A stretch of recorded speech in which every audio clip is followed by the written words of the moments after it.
옆에 분이 인사합시다. 예수님이 당신을 구원하러 이 땅에 오셨습니다. 네. 예수님을 어떤 분으로 알고 믿느냐 하는 것은 우리 인생의 가장 중요한 질문이란 말씀을 드렸습니다.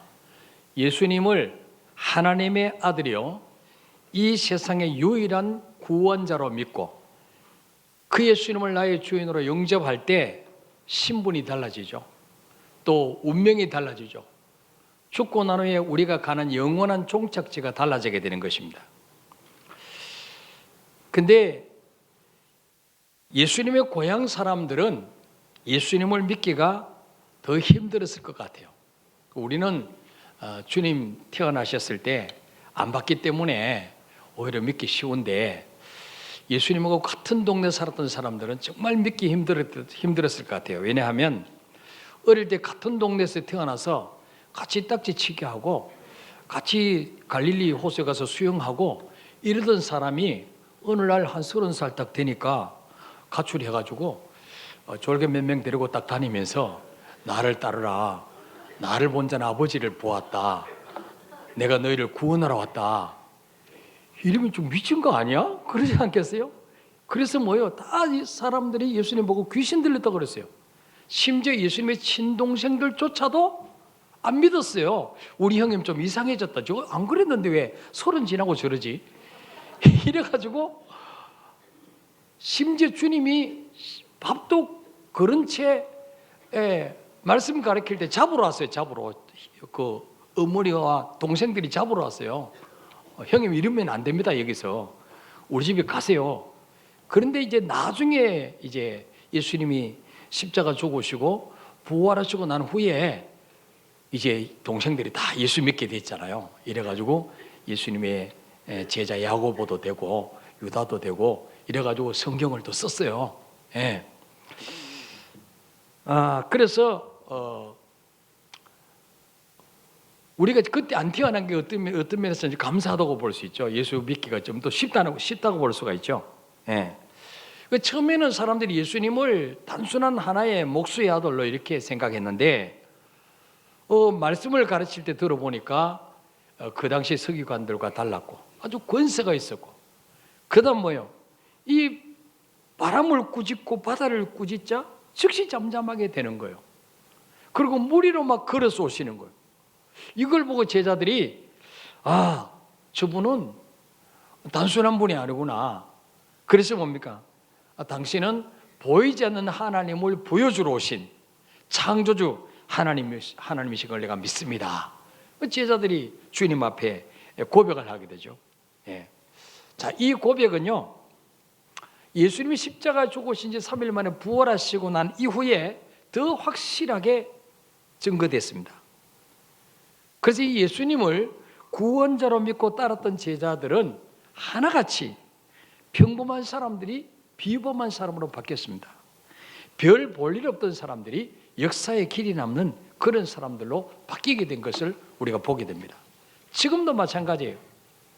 나와 아무 상관이 없다고 생각했던 그 성탄절이 하나님이 나를 구원하러 오신 날이다, 이렇게 받아들이고, 나와 아무 상관이 없다고 생각했던 그 십자가의 죽으심이 그분이 내 죄 때문에 죽으셨구나, 이거를 받아들이고 그 예수님을 나의 구원자로 나의 주인으로 모셔드릴 때 지옥에서 천국 백성으로 옮겨지게 되는 줄 믿으시길 바랍니다. 그때부터 뭡니까? 누구도 건드릴 수 없는 사람이 되는 거예요. 왜? 내 안에 하늘과 땅의 모든 권세를 가신 주님이 계시니까. 그래서 여러분, 예수님이 누구냐, 어떤 분으로 믿고 사느냐, 이거는 정말 우리 운명을 바꾸는 일이에요. 예. 지난 주일에는 예수님은 창조주 하나님이시다, 이 사실을 전해드렸습니다. 오늘 생각해 볼 말씀은 예수님은 창조주 하나님이시지만 또한 완전한 사람의 모습으로 오셨다. 인어공주는 절반은 물고기고 절반은 사람이에요. 그 예수님도 절반은 신이고 절반은 인간이냐? 아니에요. 100% 하나님이시고 100% 인간의 몸을 입고 오셨다. 믿습니까, 여러분? 이렇게 믿어야 돼요. 예. 아니, 그러면 왜 하나님의 아들이 사람이 되셔야 했는가?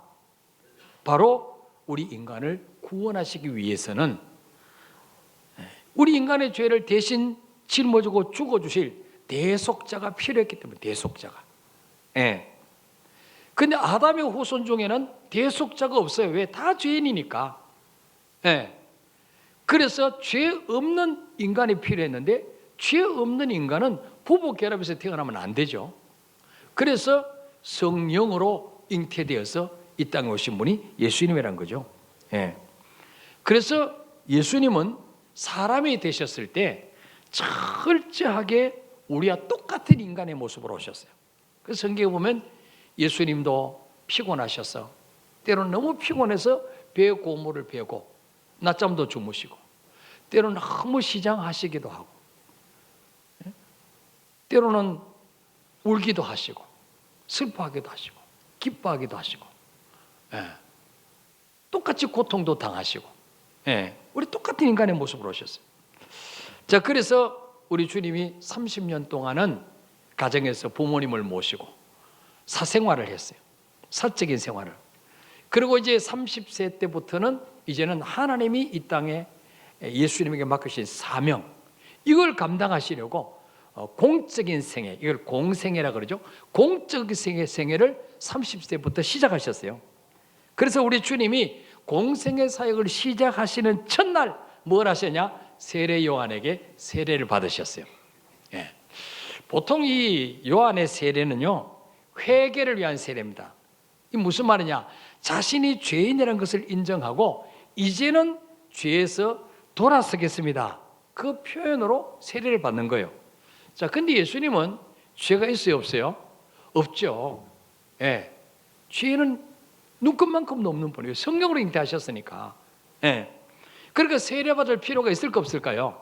없어요. 예수님 세례받을 필요가 없어요. 근데 예수님은 세례 요한에게 세례를 받으러 가셨어요, 요단강에. 근데 세례 요한이 당신이 내게 세례를 주셔야 되는데 어떻게 나한테 세례를 받으러 오십니까? 아니야.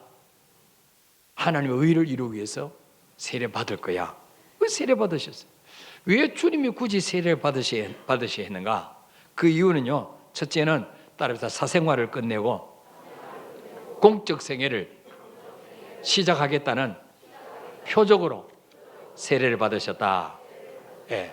지금까지는 부모님께 효도하고 가정에서 부모님 모시고 마디로서 동생들을 돌보고 그렇게 사셨는데, 이제부터는 하나님이 나를 이 땅에 보내신 그 사명, 그것을 위해서 내가 살아야 되겠다. 그래서 세례를 받으신 거예요. 둘째는 왜 죄 없는 주님이 세례를 받으셨는가? 따라합시다. 죄로 가득한 인류와 하나 되기 위해서 세례를 받으시다. 예수님 당시까지만 해도 인간의 죄를 용서받기 위해서는 양이나 정결한 짐승의 머리에 손을 얹고 모든 죄를 증가시켰어요.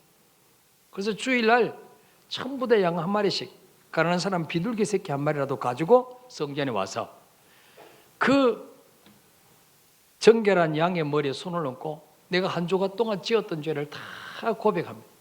양에게 뒤집어 씌우는 거, 증가시키는 거죠. 그러고는 그 양을 죽여서 피를 흘려서 하나님 앞에 제사를 드립니다. 그러면서 하나님, 이 양처럼 이 소처럼 내가 죽어야 되는데 이 제물이 내 죄를 대신해서 죽습니다.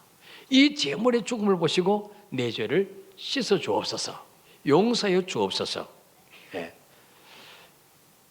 이게 일반적인 죄 용서 받는 길이었어요. 이처럼 예수님의 세례를 받으신 것은 인간들의 모든 죄를 예수님께 전가시키는, 뒤집어 씌우는 의식이라고 볼 수가 있습니다. 그래서 예수님이 죄 없으신 그분이 세례를 받으시고 물에서 올라오실 때에 무슨 일이 일어났습니까? 세 가지 사건이 벌어졌어요. 자, 마태복음 3장 16절 읽어볼까요? 시작. 예수께서 세례를 받으시고 곧 물에서 올라오실 새 하늘이 열리고 하나님의 성령이 비둘기같이 내려 자기 위에 임하심을 보시더니, 아멘. 자, 첫째로 주님이 세례 받으시고 올라오실 때 무슨 일이 일어났습니까? 하늘이 열렸어요. 하늘이. 아담 하와의 범죄 이후에 닫혔던 하늘문이 확 열린 거예요. 이제는 뭡니까? 주님이 하나님과 인간관계를 회복시켜 주러 오셨다. 그 증거로 하늘문이 활짝 열렸어요. 두 번째는요, 하나님의 성령이 비둘기같이 주님 위에 쫙 임하셨습니다. 이거는 바로 뭐예요? 예수님이 하나님이 우리의 죄 문제를 해결하러 보내신 대제사장 되심을 모든 사람에게 보여주신 거예요. 네. 그 다음에 세 번째는 어떤 일이 벌어졌냐? 17절에 읽어볼까요? 시작. 하늘로부터 소리가 있어 말씀하시되 이는 내 사랑하는 아들이요 내 기뻐하는 자라 하시니라. 아멘. 하늘에서 성부 하나님의 음성이 들렸습니다. 이는, 저 사람은, 이 예수는 내가 사랑하는 아들인데 내가 기뻐하는 일을 하라고 보냈다. 그 음성이 들린 거예요. 예. 하나님이 사랑하시는 아들이 왜 사람의 몸을 입으시고 이 땅에 오셔야 했느냐? 하나님이 기뻐하시는 뜻을 이루기 위해서 이 땅에 오셔야 했다는 거죠. 그러면 하나님이 기뻐하시는 뜻이 뭐냐? 이미 예수님이 이 땅에 오시기 700년 전부터 예언해 놨어요. 자, 이사야 53장 10절 읽어볼까요? 시작. 여호와께서 그에게 상함을 받게 하시기를 원하사 질고를 당하게 하셨은즉 그의 영혼을 속건제물로 드리게 이르면 그가 씨를 보게 되며 그의 날은 길 것이요 또 그의 손으로 여호와께서 기뻐하시는 뜻을 성취하리로다. 아멘.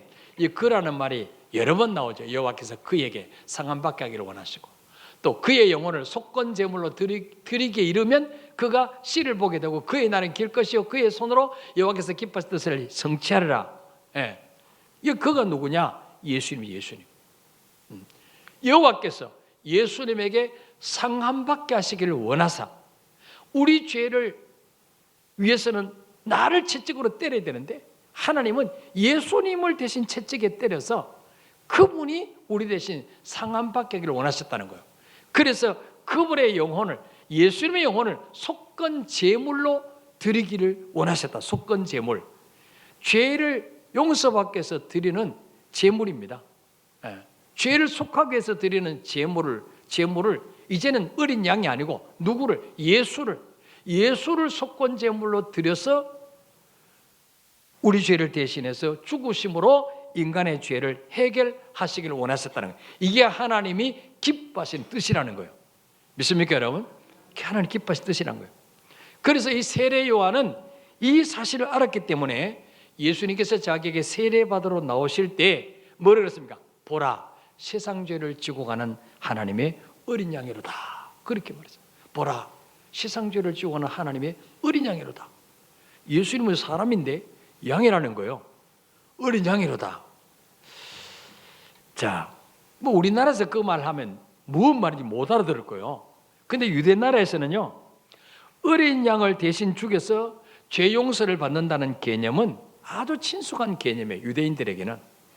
유대인들에게 벌써 딱 알아듣는 거예요. 아, 저 예수가 어린 양으로 오셨구나. 우리 죄를 대신해서 죽으러 오셨구나. 벌써 알아듣는 말이에요. 그런데 요한은 왜 예수님을 보고 세상 죄를 지고 가는 하나님의 어린 양이라고, 왜 예수님에게 하필이면 그 용어를 사용했을까요? 예수님이 바로 어린 양처럼 목이 잘리고 피를 흘리며 죽으셔야 된다는 것을 알았기 때문에. 예, 창세기 2장 17절에 보면 하나님이 인간을 만드시고 에덴 동산에 살게 하시고 인간이 영원히 행복한 삶을 살게 하기 위해서 한 가지 약속을 하셨는데 그게 바로 뭐냐? 에덴 동산에는 모든 나무의 열매는 네가 임의로 먹되 선과 악을 알게 하는 열매는 먹지 마라. 먹으면 반드시 죽는다 그랬어요. 예, 이것만 지키면 우리 인간은 죽음도 없고 가난도 없고 영원히 에덴 동산에서 기쁨을 누리고 하나님과 행복하게 살 수 있는데, 근데 이거를 아담 하와가 따먹어버렸어요. 왜? 하나님과 똑같이 되어진다는, 이것만 따먹으면 하나님과 똑같이 되어진다는 이 유혹에 빠져서 하나님과 똑같이 되려고 그 법을 어겨버렸죠. 그래서 이 선악과를 먹는 날은 반드시 죽으리라는 이 법을 이루기 위해서는 누군가가 반드시 죽어야 해요. 예. 자, 그러나 하나님께서 이 제사 제도를 통해서 이스라엘 백성들에게 가르치려고 했던 또 다른 원리가 있습니다. 그게 바로 뭐냐? 죄의 값을 당사자가 아닌 누군가가 대신 지불해도 되는 그런 원리였어요.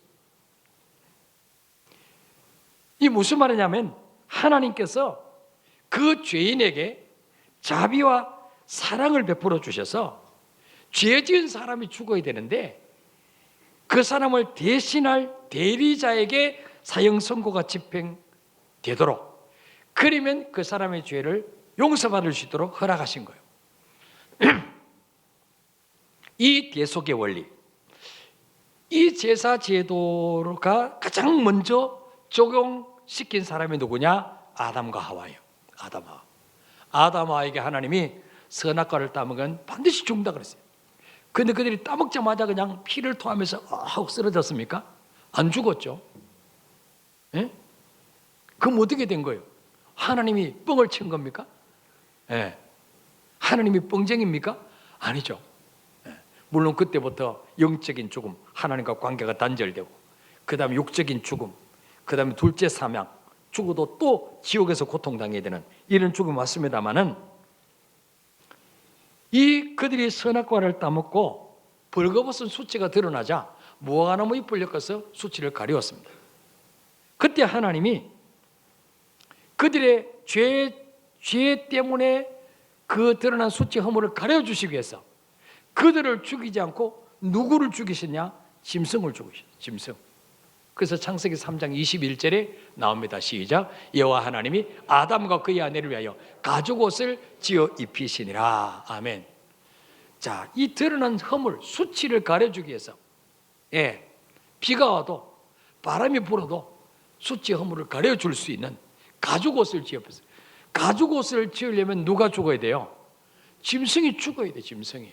그냥 살아있는 놈을 벗겨갖고 입힐 수 있죠. 옷을 지을 수 있습니까? 그래서 이때 어떤 가죽옷을 입혔겠냐?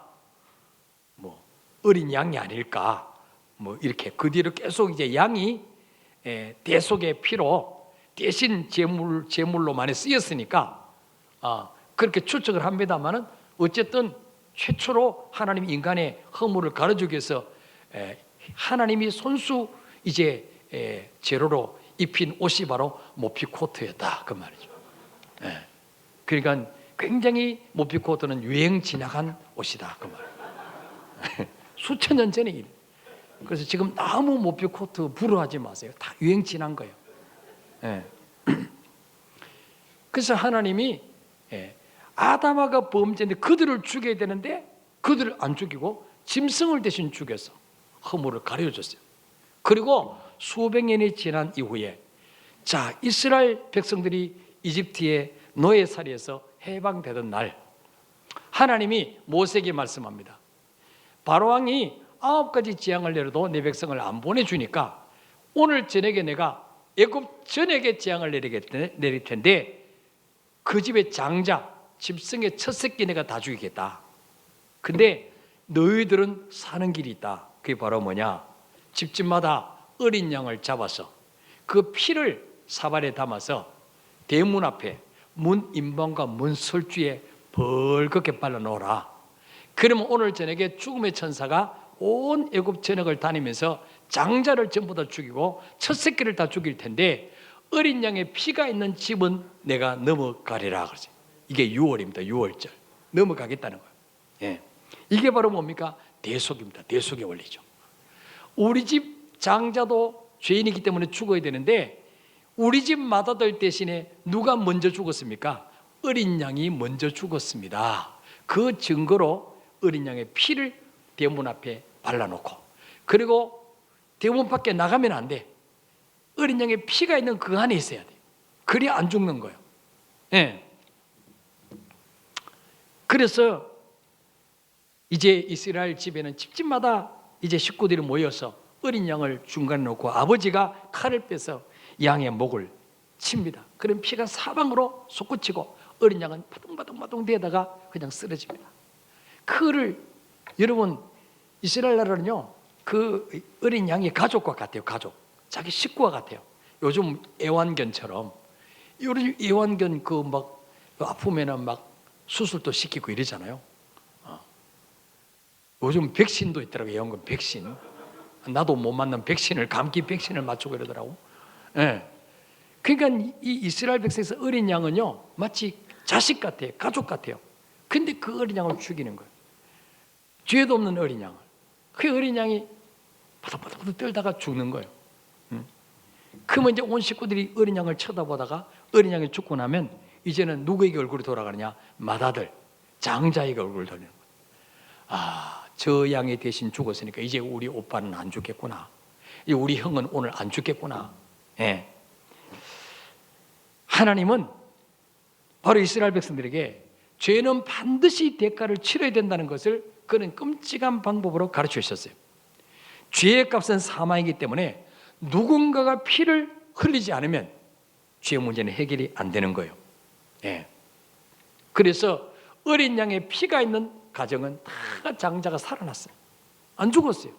어린 양의 피를 바르지 않는 애굽 백성들은 왕자로부터 시작해서 다 죽었어요. 그날 저녁에 바로왕이 항복을 합니다. 나가라. 애굽에서 해방되죠. 예. 근데 이제 그 뒤 시간이 지나면서 하나님은 사람이 죄를 지었는데 짐승이 죽는다고 어떻게 죄가 완벽하게 해결되느냐?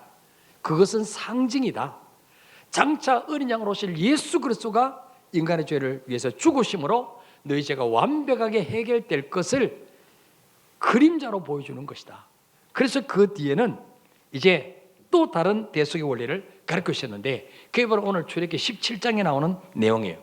자, 이스라엘 백성들이 이제 출애굽에서 광야길을 가다가 이제 늘 물이 없어서 그것 때문에 불평하잖아요. 그래서 물이 없으니까 모세에게 대듭니다. 왜 당신은 우리를 애굽에서 이끌어내어서 목말라 죽게 만드느냐? 응? 그러면서 돌을 들고 모세를 치려고 합니다.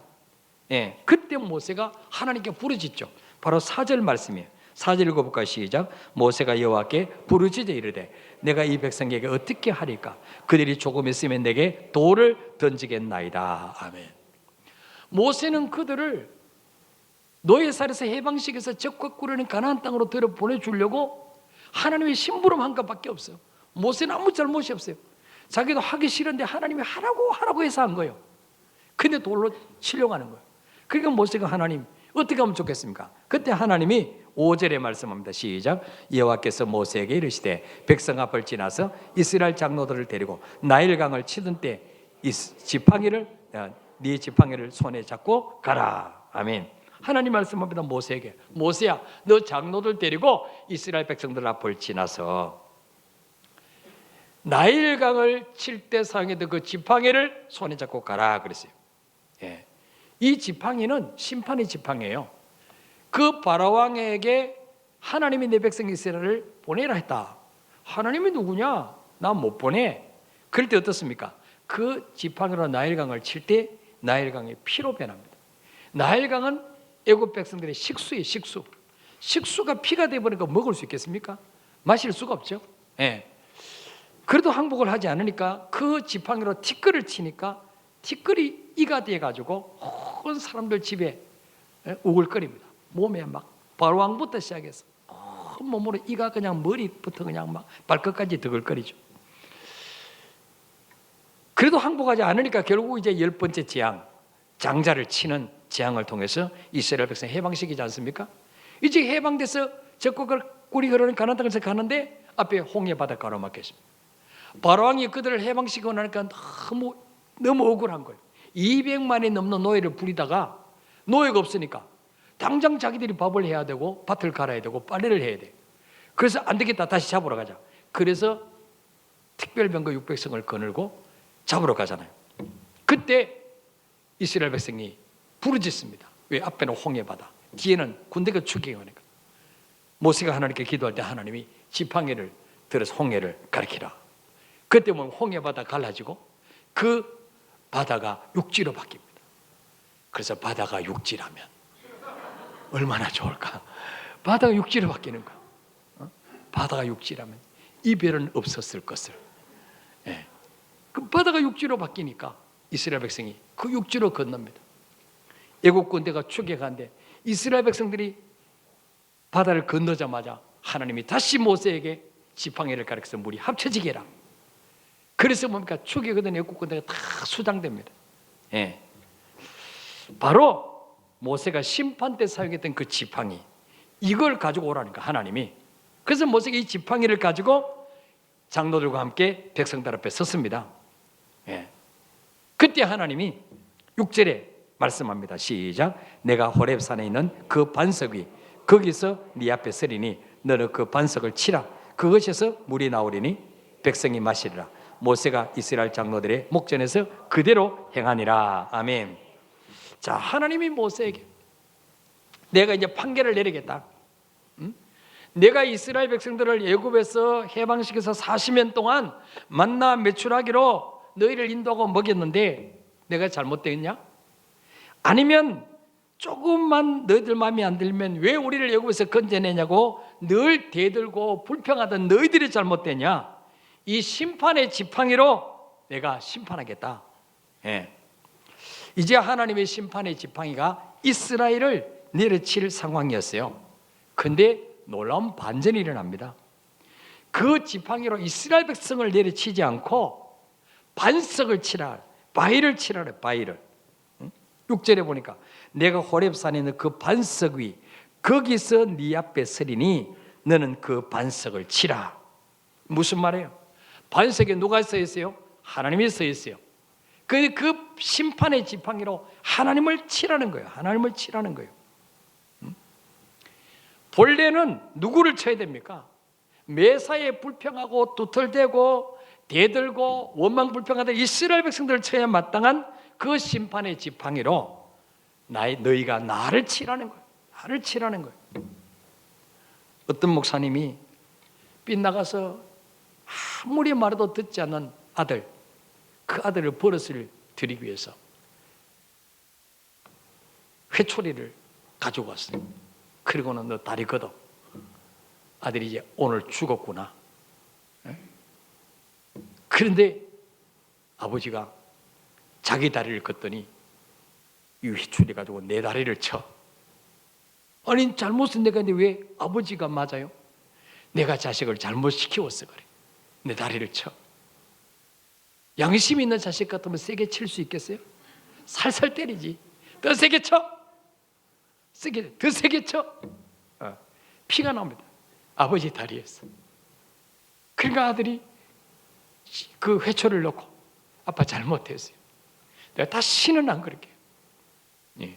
이게 하나님의 방법이에요. 예. 이스라엘 백성이 잘못했어요. 이스라엘 백성을 쳐야 되는데 하나님은 그 지팡이로 나를 치라. 반석을 치라 그래. 그 반석을 쳤을 때 반석에서 물이 터져났습니다.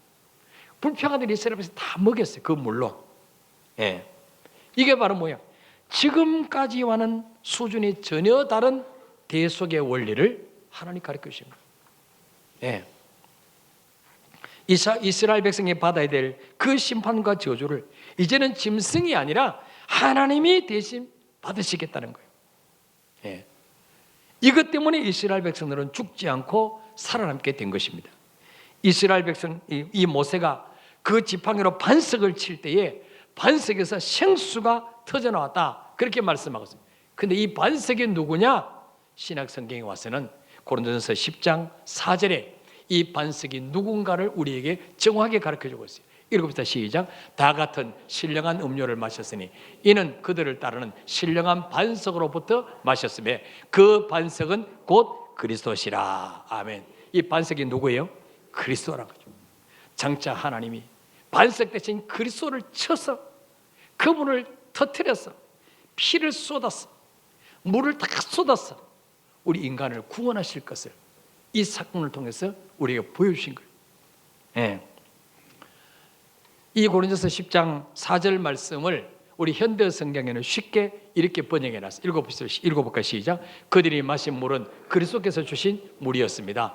그리스도는 능력 있는 바위로서 그들과 함께 계셨는데 그들은 바로 그 바위에서 흘러나오는 물을 마시고 새로운 힘을 얻었습니다. 아멘. 바로 그들이 마신 물은 주님이 주신 물이다. 주님이 자신을 터뜨렸어. 자신의 몸을 터뜨렸어. 예, 주시는 생수다. 예. 이 사건을 통해서 하나님 이스라엘 백성이 뭘 보여주십니까? 하나님은 인간의 죄와 허물을 해결하기 위해서 짐승을 더 이상 죽이는 것이 아니라 그거는 그림자였어요. 그림자. 예수님 오실 때까지 짐승이 대신 죽었어요. 그러나 갈라디아 4장 4절에 때가 참에 하나님이 여자의 아들로 예수님 보내신 것입니다. 그래서 이제는 짐승을 더 이상 죽인 것이 아니라 짐승이 죽는 것은 그 순간 죄만 해결되는 거예요. 그러나 하나님 아들 예수님이 죽으심으로 영원한 속죄를 이루시. 영원한 속죄 믿습니까 여러분? 예. 태어나면서 죽을 때까지 지은 모든 죄를 다 해결받을 수 있는 거예요. 왜? 그 예수님의 피는 하나님의 피기 때문에. 하나님의 피기 때문에. 예. 여러분 소 100마리하고 사람 한 명의 생명하고 게임이 됩니까? 바꿀 수 없는 거죠. 소 1000마리하고 사람 생명 하나고 이거는 바꿀 수 없는 거예요. 수억의 사람의 목숨과 하나님 한 분의 목숨은 이거는 천지차이. 그래서 하나님이신 그분이 자신의 몸을 터뜨려서 십자가 죽으심으로 오고 오는 세대 모든 인간의 죄를 씻을 수 있게 되었다는 것입니다. 예. 자, 그래서 예수님은 왜 자신이 이 땅에 오셔야 했는지를 아셨습니다. 또 자신의 백성들을 그들의 죄에서 구원하기 위해서는 무엇을 해야 되는지를 주님은 정확하게 아셨어요. 그래서 예수님은 마지막 십자가 지기 전날 밤에 최후의 만찬을 나눌 때 제자들에게 포도주를 나눠주시면서 이것을 다 마시라. 이것은 죄 사함을 얻게 하려고 많은 사람을 위하여 흘리는 바 곧 나의 피니라 그랬어요. 내가 내일 되면 모든 사람의 죄 사함을 위해서 내가 피 흘려 죽을 거야. 이게 바로 그 피의 상징이야. 이거 마셔. 언약의 피다. 언약의 피. 그러면서 포도주를 주셨습니다. 여러분 예수님을 누구로 알며 어떤 분으로 믿습니까? 예수님은 많은 사람의 목숨을 대신해서 자기 목숨을 주로 대속물로 주러 오신 하나님의 아들이십니다. 예수님이 내 죄를 대신해서 죽어주심으로 그 사실을 믿고 그 예수님을 영접하는 순간에 과거에 지었던 모든 죄는 예수님에게 다 전가되는 줄 믿으시길 바랍니다. 대신 다 넘어가는 거예요. 다 넘어가는 거예요. 마치 예수님이 죽으시기 전까지 내 죄를 양에게 다 뒤집어 씌워서 그 양을 대신 죽임으로 죄 용서 받았듯이 예수님에게 우리 죄를 다 전가시키는. 그래서 이사야 그 53장 6절에도 우리는 다 양 같아서 각기 제갈 길로 행했거늘 여호와께서는 우리 무리의 죄악을 그에게 담당시키셨도다. 예수님께 다 담당시키기 위해서 예수님은 죽으신 것입니다. 그래서 그 예수가 내 죄 때문에 죽으심을 믿으면 더 이상 우리는 죄 지은 대로 보응을 안 받아도 되는 거예요. 의롭다움을 얻게 되는 것입니다. 이게 복음이죠. 그래서 하나님은 이걸 미리 창세기 때부터 아담아가 죄를 지었는데 짐승이 대신 죽음으로 죄의 숫자 허물을 가리우셨고 그 뒤로는 짐승이 어린 양이 대신 죽음으로 대속에 우리 죄가 속해지게 되고 나중에는 결국은 반석을 침으로써 예수 그리스도의 장차 이렇게 피 흘리시고 자기 몸을 터뜨려서 인간의 죄 문제를 해결하실 것을 보여주셨어요. 그래서 로마서 8장 1절 2절에 보니까 읽어볼까요? 시작. 그러므로 이제 그리스도 예수 안에 있는 자에게는 결코 정죄함이 없나니 이는 그리스도 예수 안에 있는 생명의 성령의 법이 죄와 사망의 법에서 너를 해방하였음이라. 아멘. 그러므로 이제 그리스도 예수 안에 있는 자에게 예수 안으로만 들으면 예수 바깥에 있으면 내 죄는 내가 받아야 돼. 내 죄값은 내가 받아야 돼요.